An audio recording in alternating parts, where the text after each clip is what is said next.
last cataclysm. Hello, buddies. Welcome back to Songs of Conquest. Now, tonight I wanted to just cover the Arleon Mission 3 in the campaign, because it is pretty rough, I gotta say. And from what I hear, Mission 4 is even tougher. I got lucky, or I don't know. I reloaded a couple of times during this with the autosaves just to adjust my tactics. And I managed to defeat this in the first go. I didn't restart the mission at all. So I'm just gonna go through what I did to complete my mission in my way, and then we're gonna take a look at how Songs of Conquest have put up a guide video how to defeat the first, the second, and the third mission in the Arleon campaign. And then we're just gonna see what they say that you could do. But this is my take on how to defeat this, and it's a bit complicated because this was really not easy. Now I'm at the last minute here before attacking the Baron Aldous of Loth. He is the last wielder in this mission, and we start out over here. Let the cheesing begin. Oh yeah, maybe. I don't know. And hi, Ardbug. What you start out with right here is your two heroes, Paradine and yourself. And you basically just head on in and you find the first settlement right here. Now, this settlement is pretty easy to grab. So you just go ahead, grab that, and start building up. I went directly into the knights here, because the knights are incredibly sturdy. They have a pretty high defense. Now these are the Fist of Order, so it's the upgraded ones. Let's just check. Can I go there? Defense. So the knights, there we go, have 22 defense when they're not upgraded. Really not the best. If you look at the defense of the footmen, non-upgraded footmen have 16. So that's just a difference of 6. The knights are really weak to begin with. Once you get them upgraded, they are powerhouses. They have so great offense capabilities and defensive capabilities. They have ranged resistance, and they can charge as well. So they gain plus 10 melee offense per movement. Now, I went for the knights first, and for lots of militia. Then I continued over to the settlement up here and actually grabbed that. That was fairly easily done. But as soon as I did that, I started building up my army again. I lost quite a bit and started building up this area here. And I didn't opt in for the knights, which I actually regret a bit not doing. So I would recommend going for the knights in this one too. And then all of a sudden I take into account that you guys are probably playing this mission already, or have tried it and have just given up on it. So you know that at this point, after some turns, the undead hero shows up over here. Now he took me by surprise. I didn't know that he was coming, and he just went down and killed Paradine right away. I didn't really have a lot of time to prepare at all, but I did manage to grab all the knights that I did have down here and met him halfway, retreated back to my town here, grabbed all the knights from him and put him back down here. So the undead went down here, grabbed this, and went, oh, I think around up here. So I got an extra turn to grab some extra units and managed to defeat the undead. Now at this point, you're free to actually roam around just a bit, but it's not gonna be long. I think I progressed down here with Celia, and I was getting ready to enter into this area down here when all of a sudden the one of the Fae wielders came in over here, and I started to panic a bit. I didn't go this way.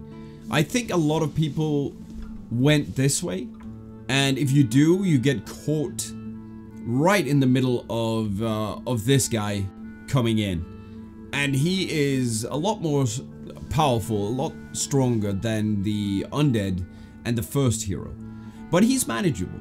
He's manageable. Now, I did the same here, where I went up with Paradin and grabbed whatever I could from this town. I just simply emptied as much as I could and started selling buildings, because he was going to be there in 3 turns. So I basically kited him way back here. I started buying up units from here as well and placed my hero in this area. So Celia got all the units from here that I had saved up over here. I got a lot of money and resources from selling all of this and retreating back to this settlement here. And I grabbed all the knights that I had. I think at that point I did have them upgraded as well. And then I defeated this guy. So at this point I was pretty beat up, right? So I didn't, as you can see, I didn't even touch this area. I didn't move over here at all. I didn't move up here at all. I didn't even grab this one. The only thing I used was the marketplace and just sold and used that to get the resources that I needed. I started building up this one again and sent Paradin down here. He grabbed this town down here, so we had that as well.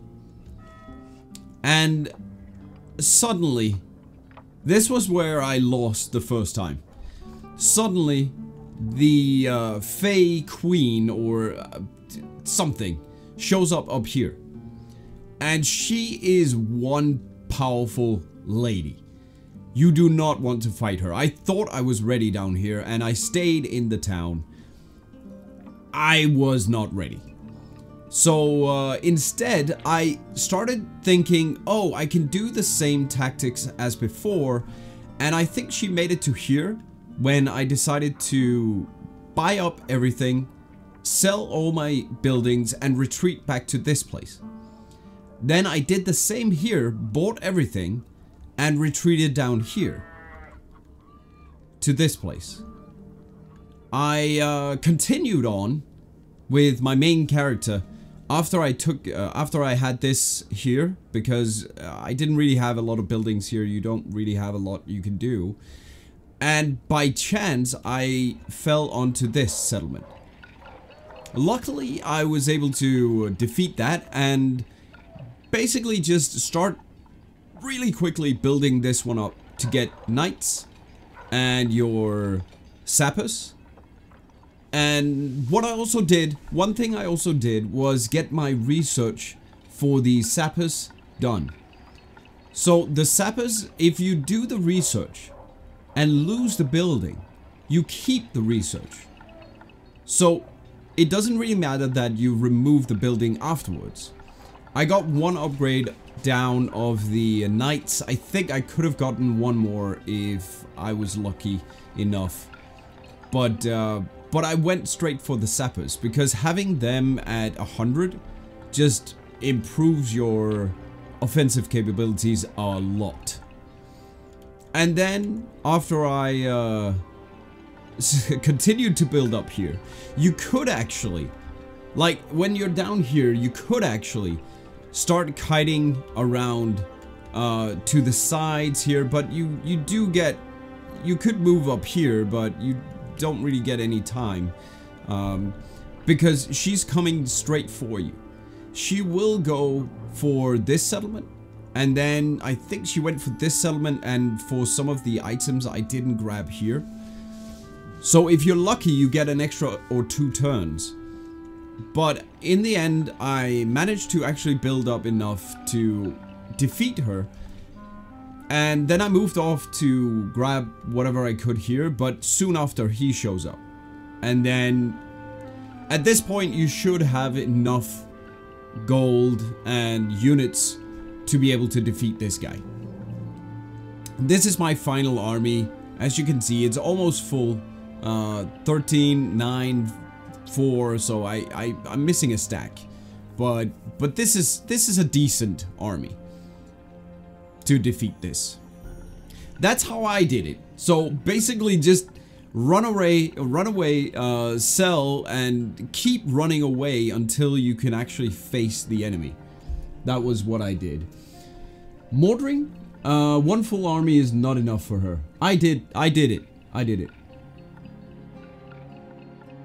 By chance, when it was the missions objective classic game night. Oh yeah, I mean, it was pretty lucky. But yeah, you cannot... She is so insanely dangerous, but if you have 3 stacks of Fist of Order, which I did, you slaughter her completely. It was insane. Your secondary wielder defeated him with 5 stacks only. Yeah, he's so easy. He's so easy. The reason why is this guy is actually very melee oriented, and if you have a full army of ranged, you're gonna be in trouble. But if you have 2 or 3 stacks of Fists of Order, you're just gonna murder this guy. He's a joke at this point. Also, most important is to take your time. Following wielders don't spawn until you beat the previous ones. Good tip, good tip. So if you, the longer you can actually prolong fighting the wielders, the better it is. But the problem is, at one point you're gonna have to take a stance against them, because they're gonna keep coming at you. But yeah, going for this city to the west is a really good idea. It's a really good idea.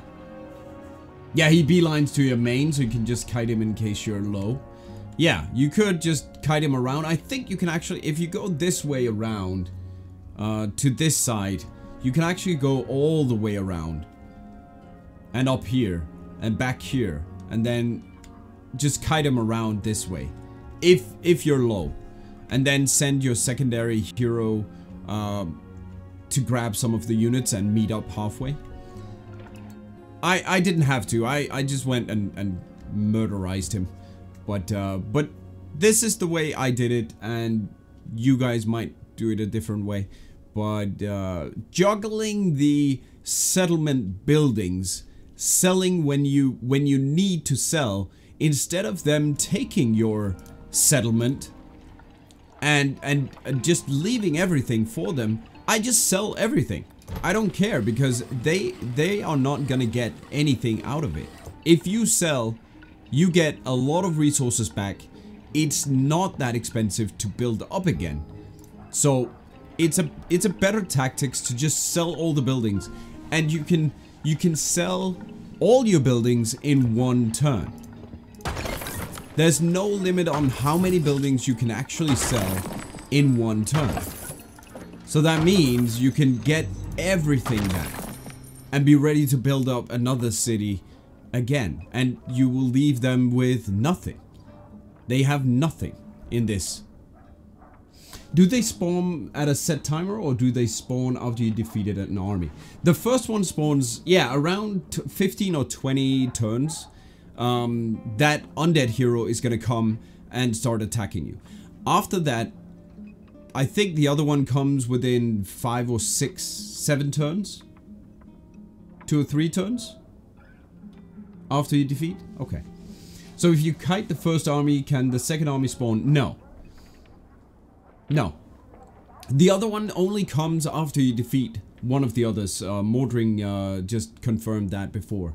So you can keep kiting around. If you clear the way over here, at the beginning, you could actually kite around with the first hero as well. I did not clear this way down, so I did it the hard way, I guess. But yeah, that's the way I did it. Let's just take a look, because the guys over at Songs of Conquest made a video on how to win the first 3 battles in Mission 4. No, in Mission 4? Oh, in Mission 4. Oh, I thought it was the 3 battles. Right, okay, so they don't have a video on that.